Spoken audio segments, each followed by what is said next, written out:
Breaking news. Yes, breaking news that shattered even the walls of silence. A verdict no one thought would ever be spoken. Joseph Kabila, former president of Congo. A man once called untouchable. A man once feared as one of the most powerful in Central Africa. Today he has been sentenced to death. I watched the courtroom erupt in gasps. Men and women who had once lowered their heads in fear now lifted their eyes in disbelief.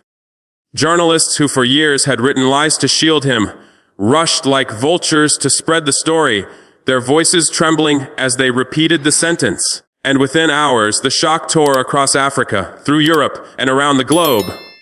But listen carefully, my brothers, my sisters. This moment, this verdict, this thunder in Kinshasa, it is not about one man. Do not think it is only Joseph Kabila who stands condemned. The world trembles not because of his fall, but because they know what comes next. They tremble because this is not the end. It is the beginning of the unraveling. And I say this openly, without fear. I am Captain Ibrahim Traoré. I will not stay silent because what has just happened is not only a verdict, it is a warning, a signal, a glimpse of the future of Africa itself. They told you this day would never arrive. They told you that Joseph Kabila was beyond reach. They told you African leaders could steal, kill, betray, and still sleep safely under the protection of foreign armies. They told you no African court would ever dare challenge such power, that no judge would risk his life to write the truth against men who dined in Paris, who smiled on red carpets, who shook hands with American presidents. But today the gavel came down, and the sound was more than wood striking wood. It was the sound of chains breaking, the sound of walls cracking, the sound of history shifting course.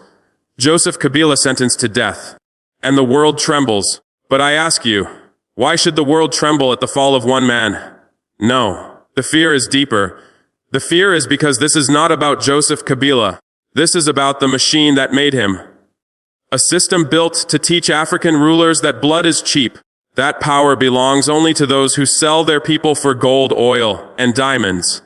It is the same system that crowned weak men and called them kings, that placed pens in the hands of traders and told them to sign away rivers, forests, and futures. The same system that smiled in daylight while plotting theft in the dark. Kabila was not a mistake. He was the design. He was the product. And now his sentence is not only the judgment of a man. It is a message. A message to every president who believes foreign palaces will shield them. To every general who thinks guns from outsiders will protect them. To every banker who hides their wealth in Western accounts. That message is clear. Africa is no longer your playground, and the shock waves have only just begun. Do you feel it? The earth itself shook. In Paris, I hear the whispers, too extreme. They mutter as if Africa demanding justice is extremism. In Washington, I hear the panic. This will destabilize Africa, they cry, as if Africa was not already destabilized by their own hands. And in London, I see the pale faces, the nervous fingers tapping tables, the voices cracking with fear. How could Africans dare put a former president on trial? Let me answer them here, before all of you. You destabilized Africa when you carved it up like a feast at Berlin in 1884. You destabilized Africa when you armed rebels and called it foreign aid. You destabilized Africa when you sent missionaries with one hand and mercenaries with the other. You destabilized Africa when you stole coltan for your phones, uranium for your bombs, and gold for your banks. You destabilized Africa when you declared, our oil is your collateral, our people your labor, our future your property. So do not lecture us about stability, because Africa is not collapsing today. Africa is rising. And what you feel in your cities, the tremor in your parliaments, the fear in your eyes, it is not the fall of Africa. It is the fall of your control. I stand before you not as a soldier in uniform, but as a son of this soil, not with medals, but with scars of struggle, not as a commander, but as the voice of a generation that refuses to kneel. This verdict, the sentence against Kabila, is not revenge. It is rebirth. It is the voice of a continent silenced too long, finally speaking. It is the step of a people who have suffered too long, finally standing. It is for the millions whose names will never appear in history books, but whose tears filled rivers, whose sweat fed fields, whose blood marked battlefields. And hear me, Africa, if justice can be done in Kinshasa, then justice can be done in Dakar. If it can be done in Kinshasa, it can be done in Lagos, in Nairobi, in Khartoum, in Bamako, in Ouagadougou, in every corner of this great continent. No leader is too sacred, no throne too permanent, no palace too strong. Africa's new dawn has no room for betrayal. And I say this not only to presidents, generals, or ministers, but to you, the people. The forgotten, the silenced, the farmers in the fields, the mothers in the markets, the students in the classrooms, the workers in the mines. This verdict is yours. This victory is yours. For too long they told you justice was a myth. For too long they said men like Kabila could never fall. For too long they claimed Africa could never rise. But today the impossible has happened. And tomorrow the unimaginable will follow. Brothers and sisters, do not be deceived. Joseph Kabila did not emerge from Congo's soil by chance. He was not an accident of power. He was a product, a carefully designed tool. If you want to understand why his fall shakes the world, you must understand how men like him were made. You must remember the long chain of betrayals stretching from colonial palaces in Europe to the capitals of Africa. The ghost of Berlin still lingers. Berlin, 1884. In the halls of Europe, men who had never seen the Congo River, who could not name Timbuktu or Ouagadougou, sat with maps and knives. They carved Africa like meat at a banquet. They drew lines across deserts, rivers, mountains. They did not care who lived there. And when they finished, they shook hands and called it civilization. Civilization, they said. But what they gave us was slavery in a new mask. What they called progress was plunder disguised as contracts.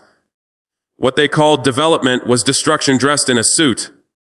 From that moment on, Africa was no longer land to them. It was a prize. Its kings were reduced to pawns. Its gold filled their banks.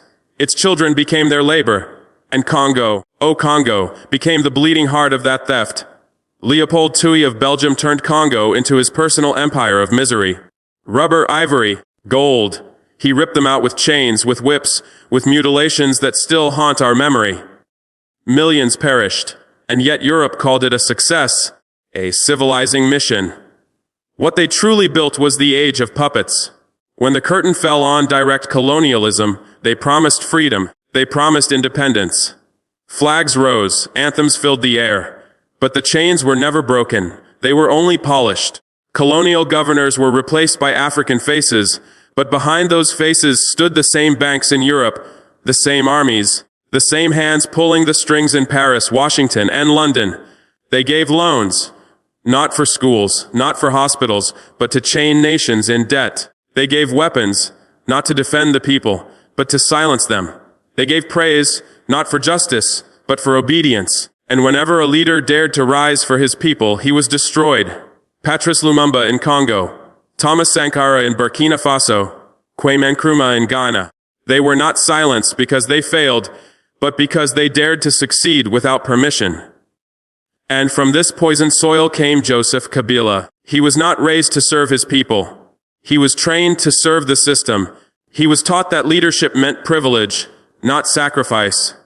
That power meant wealth, not responsibility.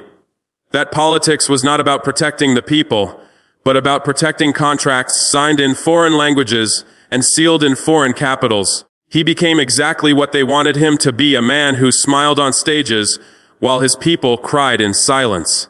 A man who spoke of growth at international conferences while children starved outside the doors. A man who flew in private jets while hospitals went dark without electricity. A man who believed that if the West was satisfied, the suffering of his own people did not matter. And this is why his trial is greater than him. Because when Kabila stands condemned, it is not just one man on trial. It is the system that produced him. It is the poison of betrayal itself.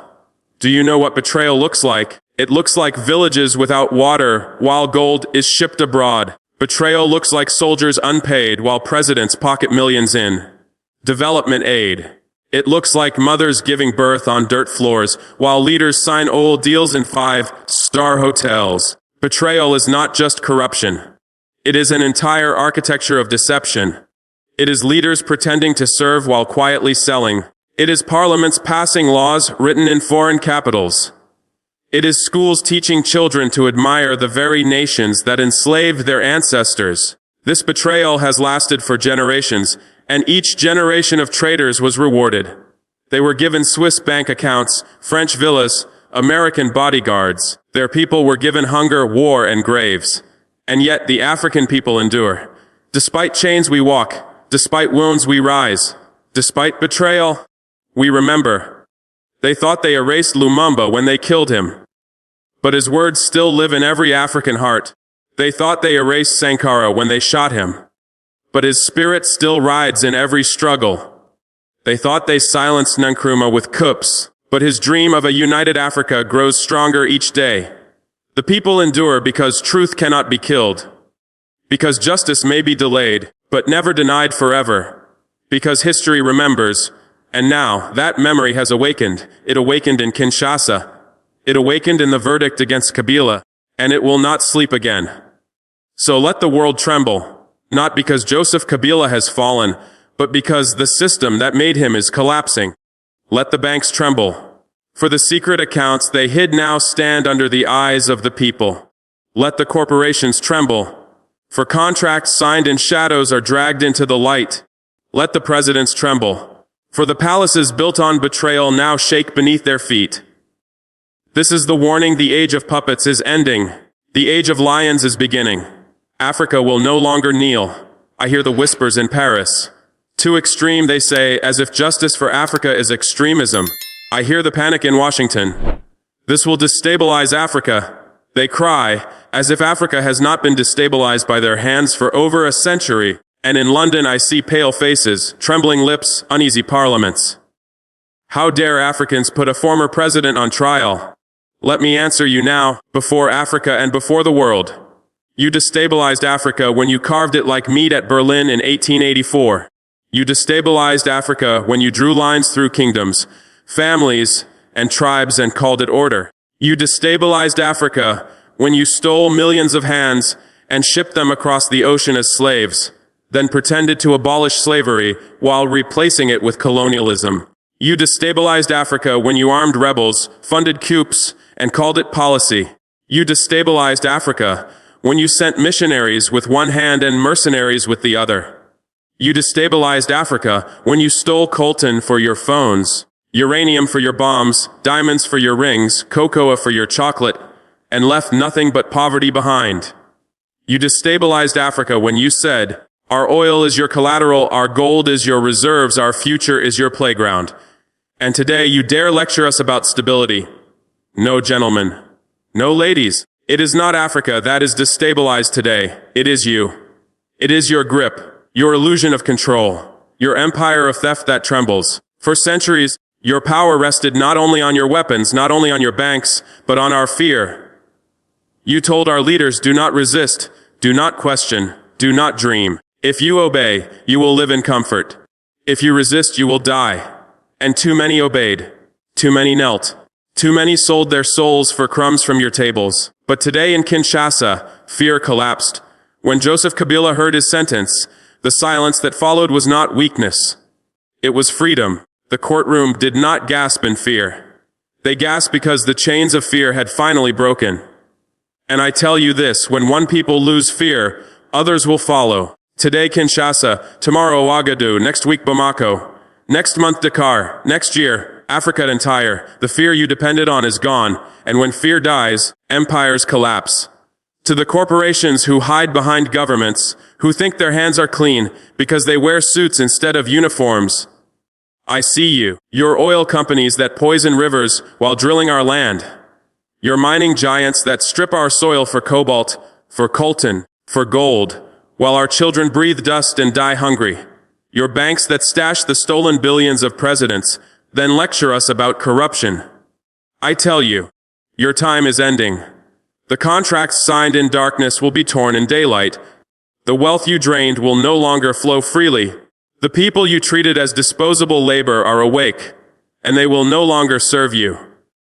You tremble not because Kabila was sentenced. You tremble because you know the age of plunder is ending. And now I turn to you. The African elites, you who sit in palaces built with foreign loans, you ministers who sign contracts you cannot even read, you generals trained in Western armies who return only to suppress your own people, you presidents who beg for aid while your citizens beg for bread.